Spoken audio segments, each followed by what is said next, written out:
The Powering Through podcast is brought to you by National Cornerstone Healthcare Services, a subsidiary of NCHS Holdings Incorporated. NCHS is a full-service health organization which, through its affiliates, includes an accredited specialty pharmacy founded to serve people with hemophilia and other blood disorders and to optimize patient quality of life by providing personalized healthcare services in addition to pharmacy services. NCHS makes independence the goal for people with chronic disorders. They believe the home or an alternate non-clinical setting is the best place to receive treatments, which is why they do so much more than just fill prescriptions. Patients of NCHS can also expect medication therapy management, coordination of nursing services, and much more, including translation services for non-English speakers. Learn more about NCHS's services and the team who provides them by visiting nchswecare.com. Once again, that's nchswecare.com. Everybody needs an advocate. Because I'm not there 24/7. Families that have hemophilia mature faster. I've been feeling a lot of anxiety lately. I'm so tired of being strong. To understand how far we've come helps you appreciate where we are now. No is just no for this person. Somebody's going to say yes sooner or later. And it helps you understand that there are more steps to be taken in the future. You're the first person I've met with a bleeding disorder. Let's fight the disease and not the people who have it. Hello, and welcome to episode 6 of the Powering Through podcast, featuring panel conversations on obstacles, challenges, and what it takes to overcome, held for the benefit of the bleeding disorders community. The Powering Through podcast is sponsored by NCHS, produced by BloodStream Media, and I am your host, Patrick James Lynch. Remember to subscribe to the Powering Through podcast on iTunes, Stitcher, or wherever you listen to podcasts to have the most recent episode delivered directly to you. And you can visit poweringthrough.org to see videos, photos, and listen to other podcasts from our Powering Through events. In this episode, we give a listen to our Powering Through event held last April during the Hemophilia Federation of America's annual Symposium in Las Vegas, Nevada. Our panelists for this were Barry Haarde and Josh Gordy, two men from the bleeding disorders community, known for their impressive athletic achievements. Barry Haarde's best known for his cross-country cycling trips that are used to raise money for Save One Life, the nonprofit organization that offers sponsorships directly to individual children or adults with a bleeding disorder in developing countries. Since 2012, Barry's 5 cross-country trips have raised over $200,000 for Save One Life, as Barry totaled nearly 20,000 miles on his bike. Currently, Barry is in the midst of his 6th trip, a 2,000-mile trek on the Alaska Highway that started on June 12th and will conclude on July 20th. This trip has already raised over $30,000. Josh Gordy is a former NFL athlete and a Super Bowl champion, winning a ring with the Green Bay Packers in 2011 during Super Bowl 45. Josh's nephew Nolan has hemophilia and an inhibitor, which inspired Josh to start the Josh Gordy Hope Foundation, a nonprofit organization designed to improve the quality of life of people affected by hemophilia. We start our Powering Through conversation with Barry, discussing aspects of his cycling before getting into more of his personal story. So, let's take a listen to our HFA 2016 Powering Through conversation, starting with Barry. 28 different states for the race, but you've ridden in even more than that, right? Honestly, I've lost track. I think the end game here, the goal is to try to ride the bike through every state. So, we got a few to pick up yet, but we're going to knock out a few more this summer. That's something I've always wondered about these rides. How do you plan the course? Believe it or not, there's actually a small number of really nutty people that want to do this, but they don't want to start out and plan a route and do it themselves and there are people that do it that way, but there are people that carry their own gear every day, and I like to do my camping at the Marriott, so that's where you'll. That's where you'll find me. I had the impression when I first heard about you a few years ago that you must have been a cyclist all your life. Certainly no one just starts cycling and then starts cycling across the country, but that isn't the case. You weren't a cyclist your whole life. So can you tell us a little bit about how you got into cycling? No, I actually got into the sport as a result of having a total knee replacement in 1999, which was kind of a transformative event. No longer was there any hemorrhaging, no longer was there any crunching and grinding and arthritic pain and all the stuff that you live with a joint that's been suffering from bleeds since I was an infant. And so when I had it replaced, and I joke with people now, I tell them I've got 16 years and 80,000 miles on my knee. For the first time in my life, I was able to be somewhat athletic, which, growing up, and I was born in '65, pre-factor. There was no factor concentrates. So I can remember IV poles and plasma drips and the dark ages of hemophilia treatment. Sure. And the one benefit of having all those knee problems all those years was I kind of think of myself as the poster boy for unintentional prophylaxis, because back in that era I don't remember when I heard the word prophylaxis for the first time, but it was years down the line, and but I was kind of doing it because I had to infuse so much clotting factor just to keep the knee under control. My knee was the size of a cantaloupe half the time, and just to keep it from bleeding all the time was always doing factor, which in the long run, in certain respects, turned out to be a good thing because it preserved all the rest of my joints. Never had any other target joints. I can probably count the number of hip bleeds, elbow bleeds, ankle bleeds on one hand. I just never had them because I always had some amount of factor in me. So think about that, the parents who were raising young kids, there's something to the prophylactic dosing. Of course, the obvious downside to all that was that I was part of the generation of hemophilia community members that contracted both HIV and hepatitis C from the concentrates that were blood-derived and available at that time. My sister, who's a factor VIII carrier, married a factor IX hemophiliac, which I think is...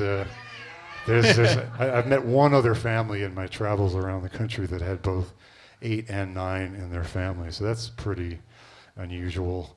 But we lost Pat in 1990 to AIDS, just a few months after Ryan White passed away, and then I lost my brother in '07 to Hep C. So I'm pretty lucky to even be here. Going back to when you first found out about the HIV diagnosis, I had read somewhere that, and I don't know if this is typical or not, so educate me. You found out by a letter that was sent to your house. I think I learned about AIDS in the hemophilia community from Dan Rather on the evening news. We started receiving things from the National Hemophilia Foundation. But the advice we're getting was, it's a 1 in a million thing. We don't think it's a big risk. Go ahead, despite what you've heard, continue using the products. And unfortunately, I didn't question that. And there were a few treaters that kind of saw what was coming, and they took their patients off the product. But unfortunately, we didn't get that advice. The medical establishment was just trying to figure out how to deal with this. And I got a letter in the mail one day. They brought nearly all, as many as were willing to get tested from the community and to be tested because we knew we were at high risk. And so we were tested, and you kind of didn't know what it meant. Some people, they heard right away, you got a couple of years to live.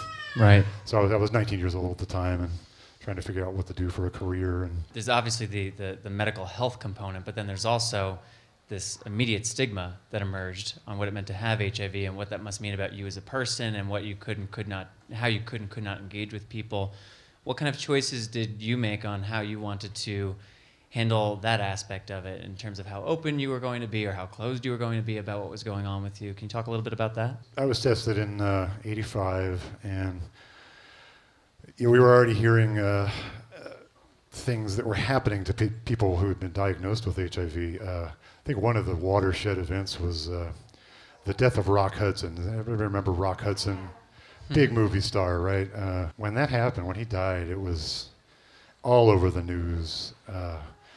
I think it was kind of that turning point where people began to say, here's Rock Hudson, the symbol of American manhood. If he could get this frightening new disease, maybe I could. And the CDC, the public health agencies, they did their job pretty well. They got the information out, but people just kind of reacted more from fear than from intellect. And for a lot of years, it was just paranoia.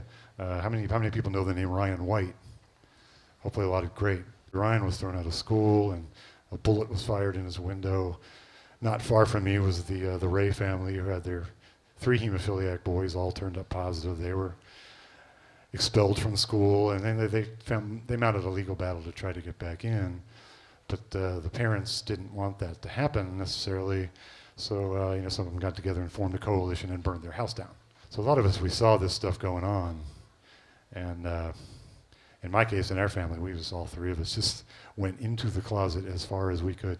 So in terms of like supporting each other and so forth, it was the family and not much else. And it was a few years before I told any like really close friends, and I did that very cautiously and guardedly. Some of us tried to just park it in the closet and go on with their lives and try to ignore it, and just made the best of it for as long as we could.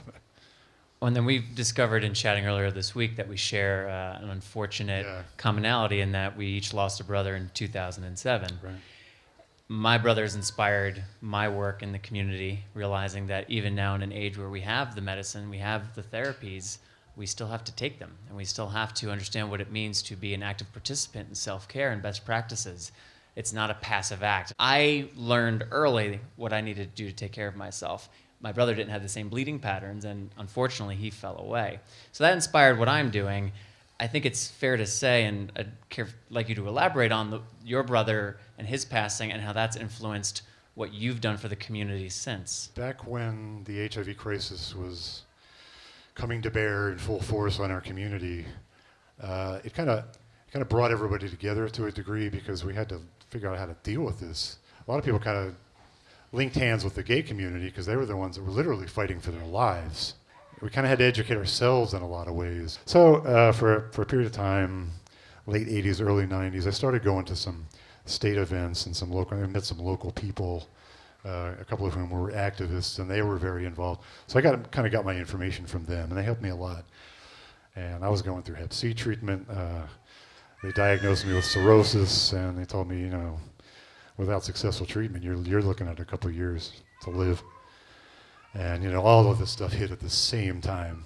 And meantime, I'm trying to cover myself and not give out too much information to my friends. And I dropped 25 pounds when I was on interferon, and people are like, "What's wrong with you? What's going on?"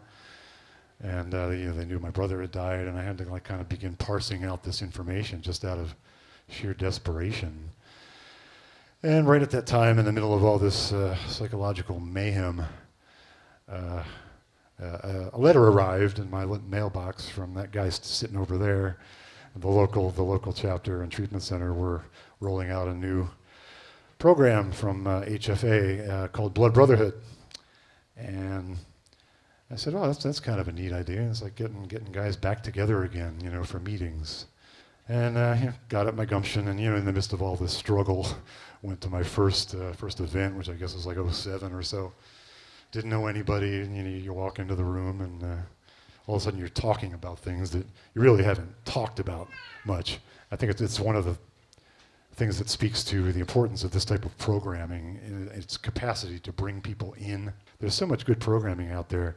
A lot of people don't always know about it, and you find out, get engaged as much as you can. So as a result of that, I went to my first ever national conference, which was NHF San Francisco in 2009. And I had a list of names because I knew who was doing what.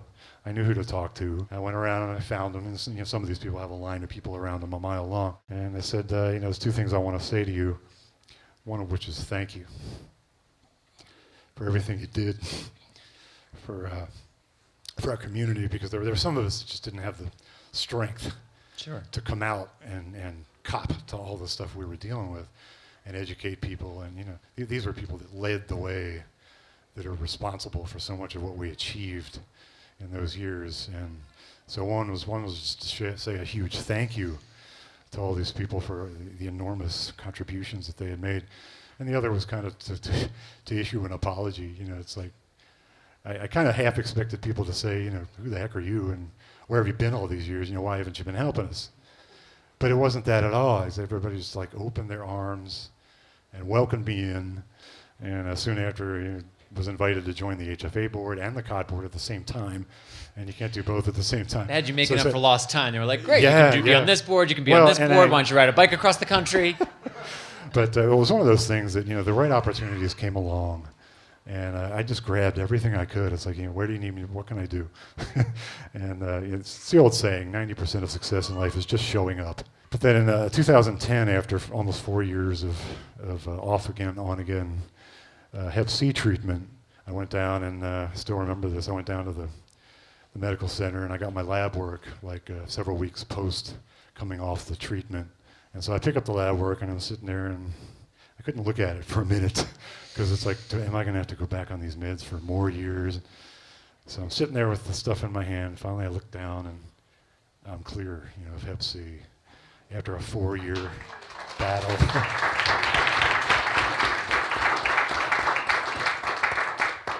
So I go out and I get in the truck, and I've got, I swear to God this is true, I've got the soundtrack from the old Rocky films, and I got the, and I'm dancing all the way home. So then I was kind of like, okay, what do I do now? The old way of living did not work anymore. And I said, this is kind of like a gift from the Almighty, or however you choose to think of it. In the years prior to the interferon, I really worked on like getting to be a better cyclist and doing as much as I could with that. I was riding like 5,000 or 6,000 miles a year. And but in those days, my concept of a long ride was like an MS-150 ride from Houston to Austin. I mean, that's still my concept of a long ride. The way it came about was I had seen this documentary about a race called the Race Across America, where a bunch of amateur cyclists line up on the West Coast and they barrel eastward. So these guys ride like 23 and a half hours a day. It's like the most grueling event you could ever conceive of. And so I thought, there's no way I could ever do that kind of pace. But the idea began to form that, maybe if I spent a year getting back in shape, get back on the bike, maybe I could do something and do it as a hemophilia fundraiser and do something for the community and use the bike to do it. Kind of give me an excuse to get back on it and start riding again. So I'll never forget sitting down and firing off an email to Lori Kelly.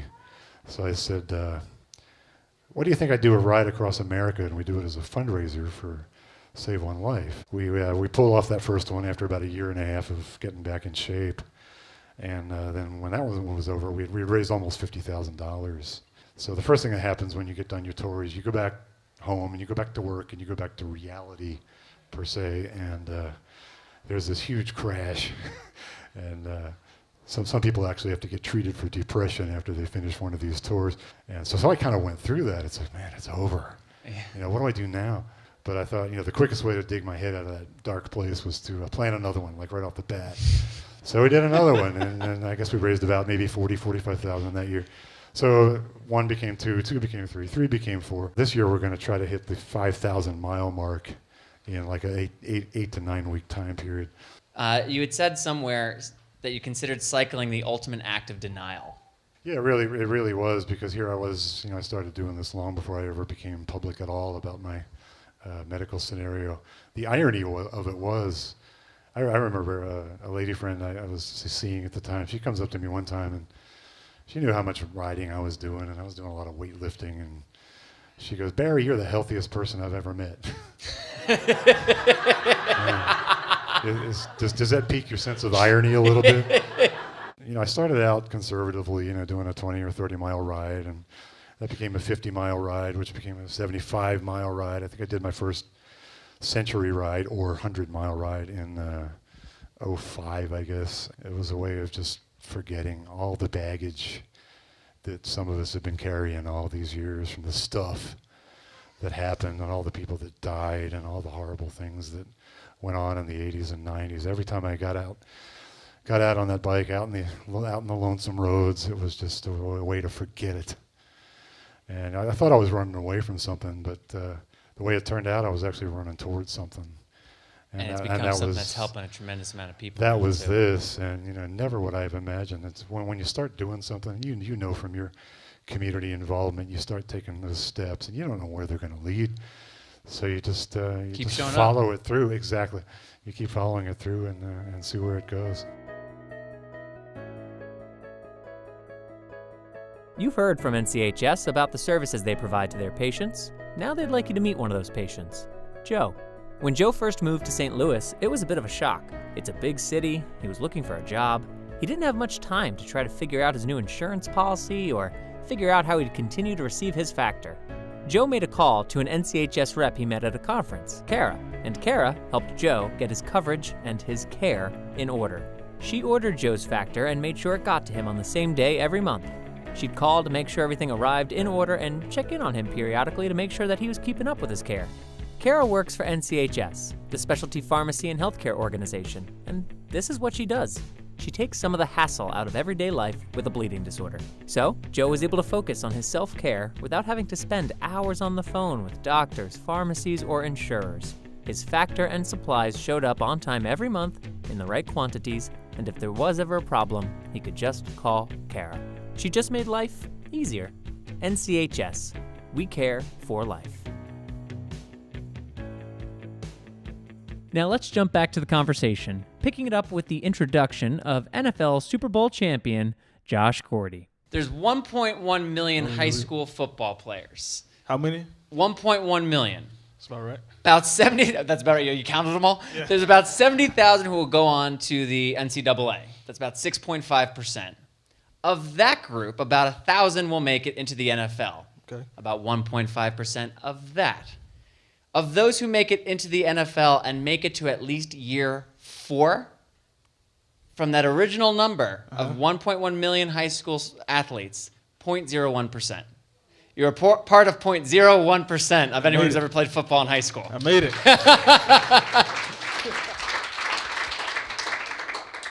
So you come from a really small town in Georgia, right? About 1,000 people, something like that? It's a little more than 1,000. I think we're around 30,000. Another interesting fact about our small town, we've actually had 5 guys go to the NFL from my small town of 30,000. How about that? And 2 Super Bowl rings actually out of this small town. You were a top athlete in high school, multiple sports, right? Yeah. I wasn't your golden child. You know, most people that make it to the NFL, they were their starting quarterback, their starting running back. If anybody knows anything about football, I was primarily a special teams guy in high school, and I believe in opportunity. People getting opportunities, and you just got to seize them at the right moment. It was midway through that year. Our starting safety got hurt. I was like, well, let's try this guy at safety. He had speed. Played 8 games, ended up with 6 interceptions, like slew of tackles, gained like 2 all-state recognitions in different polls. It's fine not to jump too far ahead, but that kind of reminds me of what I was reading about with you had a bit of a breakthrough with the Rams, right? When you got an opportunity in a limited number of games to make an impression, that led to a multi-year contract with the Colts. Exactly. The Rams year, that was one of my most pivotal years. I came in the first week, I was on practice squad. I worked hard, broke into, the top 3 corners on the team. I ended up, playing probably the most snaps on defense that whole year. And like I said, it paid dividends for me.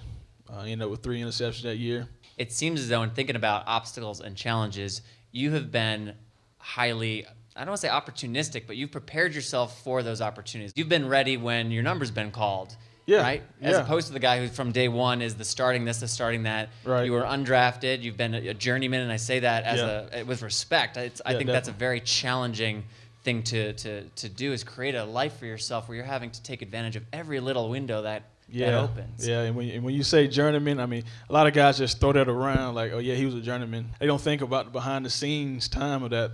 You see a guy get traded from here to there, but they don't think about, okay, I got traded today, and I got to call my wife. I got to tell her, hey, all right, we got to pack up and move. So I may not be able to come home to do it, and you got to do all the packing. You got to get all the baby's clothes. And how have you and Amber, how's the family kind of managed the lifestyle components? That, like you said, we see the Super Bowl ring. That's fun to talk about. The records, that's great. But the day in, day out, there's a lot to account for. How do you manage that as a unit? I think wherever we are, we just try to really become a part of that community.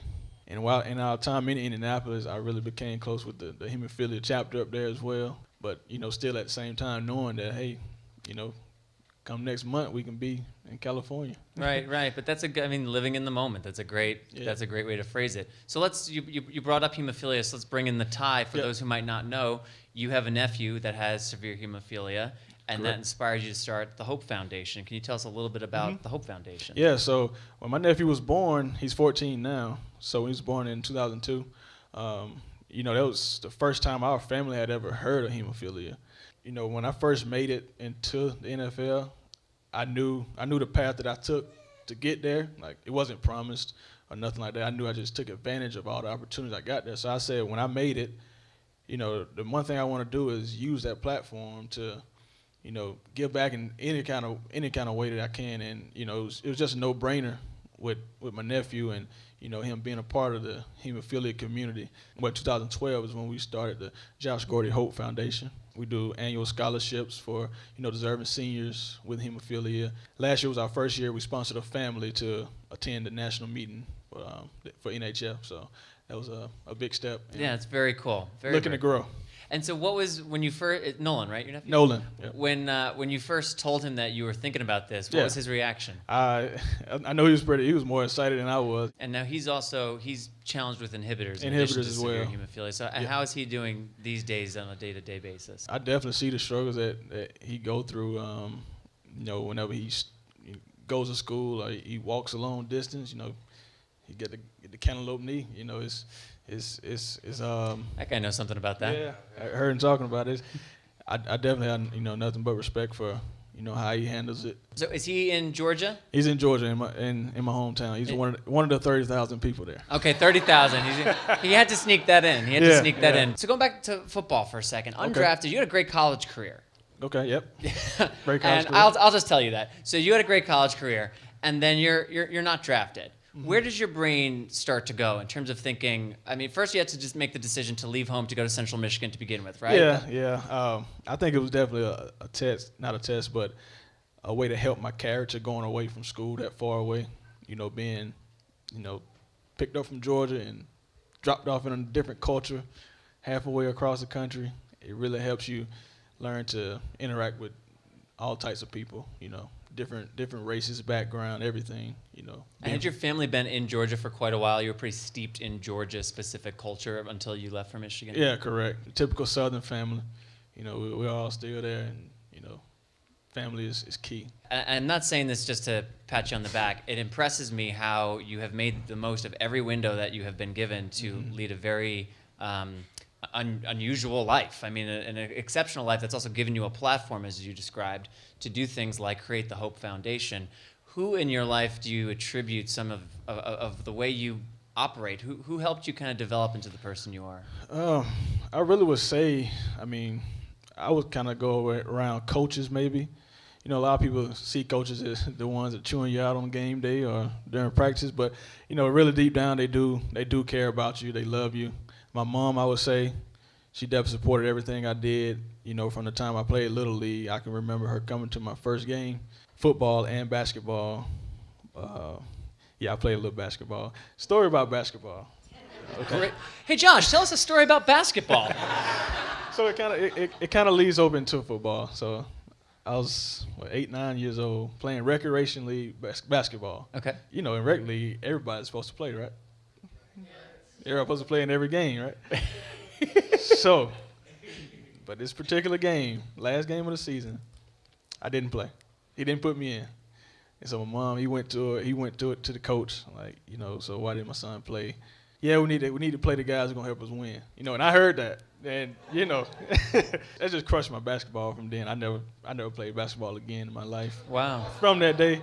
Wow, that's a good reminder to be very careful about what you say around young, influential children who may have a dream.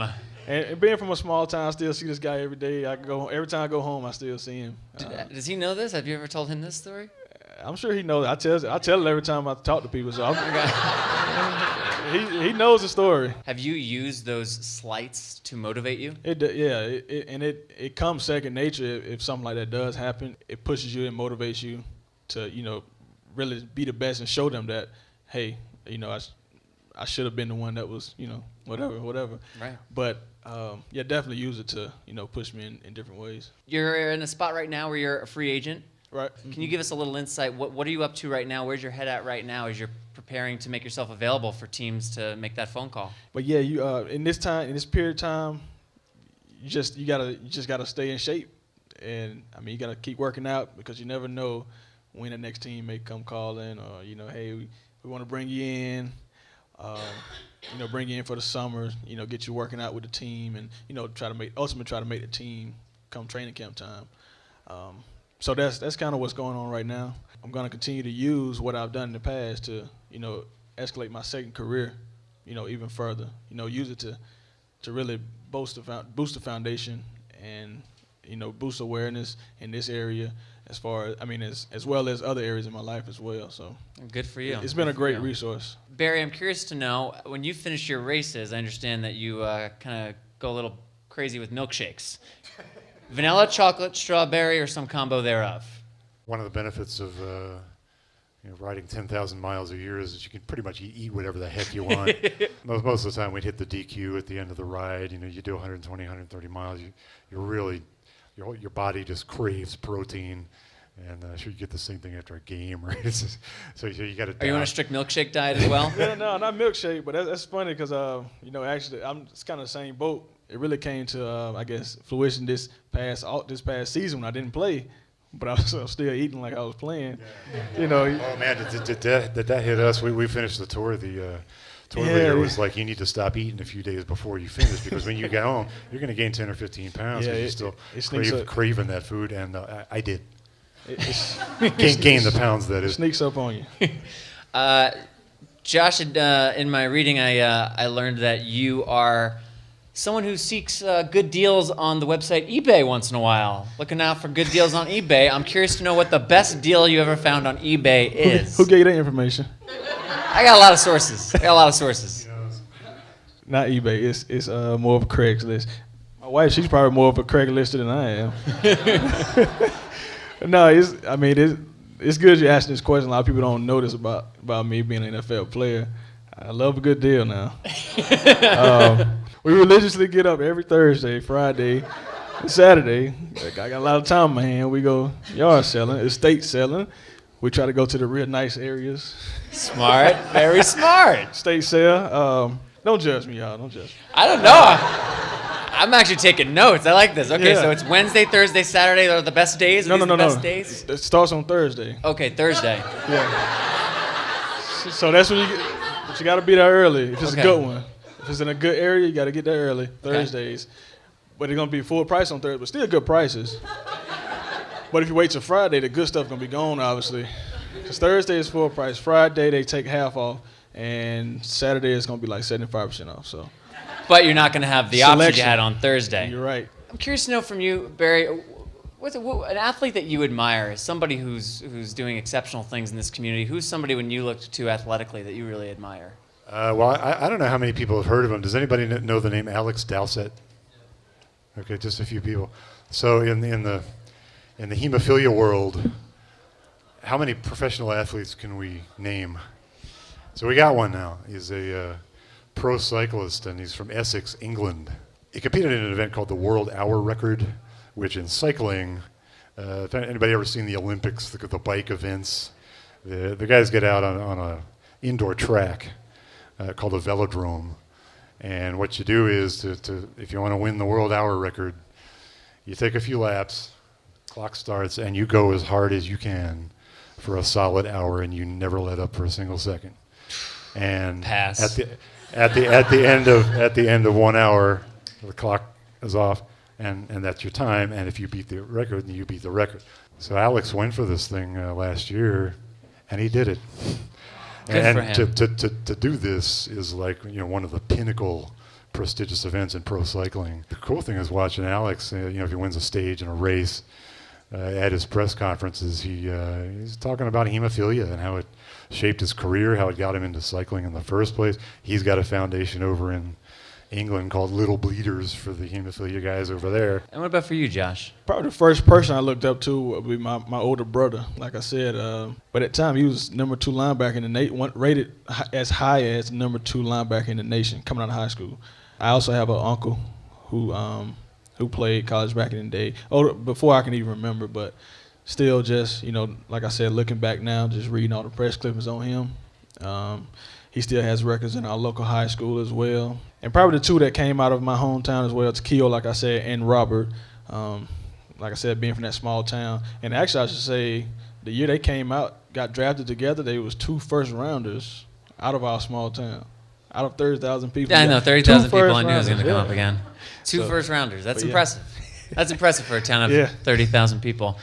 All right, I want to open it up for questions for either Barry or Josh. Yes? What was the one inspiration that your nephew would have been taking from that? Being that you got the Super Bowl, you did your thing in the Super Bowl, what would be the thing that he took from that as, for our community to inspire us? I would say just knowing that if you set a goal in front of you, it definitely can be achieved. But yeah, I would say that just knowing that if you set anything in front of you, that it can be done. Just a question for Barry. So when you started doing the training for the biking, can you just talk a little bit? Were you training by yourself? Did you have a trainer? And just kind of aside from just bicycling, what kind of weightlifting and any other exercises were you doing? When I started riding, it was actually just a little bit before my knee replacement. I had an orthopedic doc who had the foresight to suggest that my leg was in terrible shape and I needed to go out and do at least some swimming and some light biking to get it in a little better shape. My right leg was probably the width of some people's right arm, and so I did that. I got a hybrid bike, is kind of a combination road and mountain bike, and I was just doing like 25 mile rides. Back in those days, that felt like a big effort. I remember showing up at my first local bike club, which is a great way to get into the sport if anybody's ever interested. But I show up on a mountain bike wearing shorts and a t-shirt, and here's all these guys with the slick $3,000 18-pound road bikes and the gear and the helmets and all this stuff. And I showed up with a buddy of mine, and we were actually able to keep up with some of them, but they kind of gave us the heads up. It's like you got all the wrong stuff, and so they told us what to get and what to do, and it kind of just took off from there. I didn't do anything. And one thing you want to think about if you ever pursue a physical fitness plan, or you want to run a marathon, or you want to do a bike race, you do something. Don't try to do it all at once. Don't go out there and get crazy.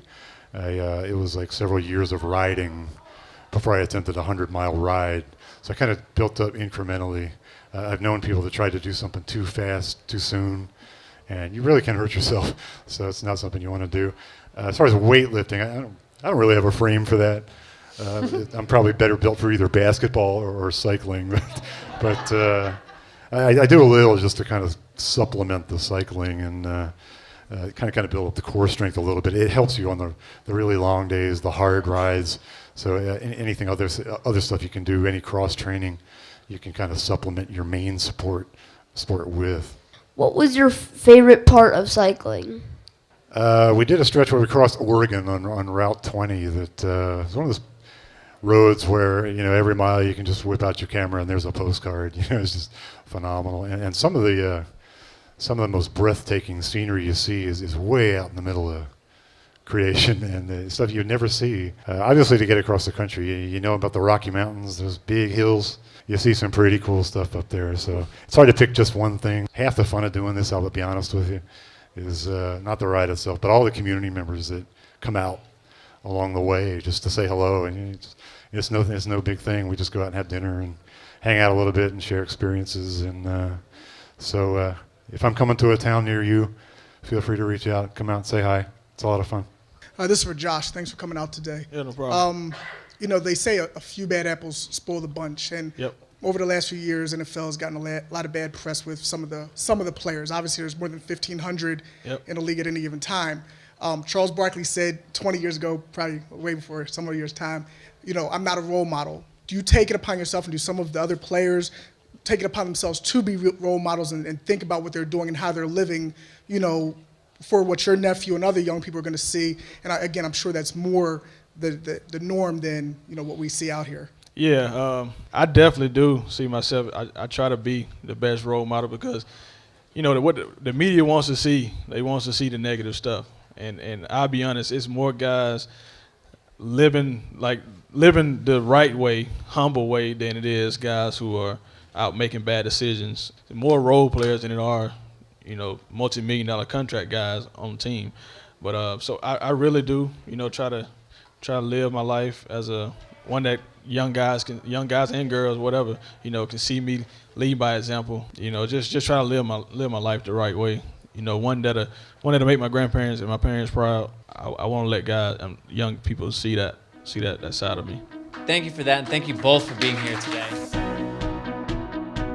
Once again, I want to thank Barry and Josh for their participation, the community members who were in attendance for their attention and great questions, and the Hemophilia Federation of America for allowing Powering Through to be a part of their 2016 annual symposium. Before we wrap up, I have two final thoughts I want to share, which I will after this one last word from our sponsor. NCHS believes in being a proactive partner in their patients' care. which means providing services like arranging convenient and discreet delivery, encouraging adherence to therapies, and monitoring your therapy outcomes. They also provide reimbursement services to help with navigating insurance requirements, which can be overwhelming for families affected by a bleeding disorder or chronic disease. And with a pharmacist available 24 hours a day, 7 days a week, NCHS can offer comfort to patients that someone will always be there when needed. Check out their website to learn more, nchswecare.com, or call 877-626-6247. Again, that is 877-626-6247. As I mentioned at the top of the pod, Barry is currently in the middle of his 6th cross-country cycling trip, which is raising money for Save One Life. Save One Life, if you're not familiar, is a remarkable organization doing exceptional work for people with hemophilia who are in the most challenging of circumstances around the world. In addition to knowing Save One Life founder Lori Kelly personally, I've accompanied her on trips to developing countries where we have had meetings with the local patient organization and visited patients and their families in their home. I can attest firsthand that they really do amazing work. And so I ask that before your head hits the pillow today, visit SaveOneLife.net to learn more about their mission and consider making a donation, maybe in support of Barry's ride, which I should mention is officially titled Call of the Wild. You can also find a link to Barry's page on Save One Life's website in the program notes for this episode. And lastly, I want to let you know that Josh will be featured in 2 Believe Limited programs held at community events this summer. He and I will hold microphones next to each other again during the Texas Bleeding Disorders Conference for his 2nd appearance in Powering Through, and Josh will be my co-host during the 2017 Teen Impact Awards taking place during the National Hemophilia Foundation's annual meeting this summer in Chicago. If you'll be at either one of those events, please come say hello. And if you won't be, keep an eye out for the content that will be coming out of both. And that will do it for episode 6 of the Powering Through podcast. Thank you for listening, and we will be back next month with another episode featuring another great conversation. Remember to subscribe to the Powering Through podcast on iTunes, SoundCloud, Stitcher, or wherever it is you listen to podcasts. You can also stream our podcast episodes or watch videos from the events by visiting poweringthrough.org. Thank you, NCHS, for sponsoring the Powering Through podcast. Learn more about NCHS and their services by visiting nchswecare.com, where you'll also find links to their Facebook and Twitter accounts. And you can learn more about all of BloodStream Media's podcasts for the bleeding disorders community by visiting BloodStreamMedia.com. This episode of Bloodstream was written by Patrick James Lynch, produced and distributed by Andrew Gall, Patrick James Lynch, Aubrey Friedman, Colby Crow, Ryan Gielen, Rob Bradford, and Joshua Sterling Bragg. Artwork created by Ryan Gielen and Katie Wright Mead, and the Powering Through podcast is edited by Mr. Andrew Gall. My name is Patrick James Lynch, and until next time, take self-care of yourself.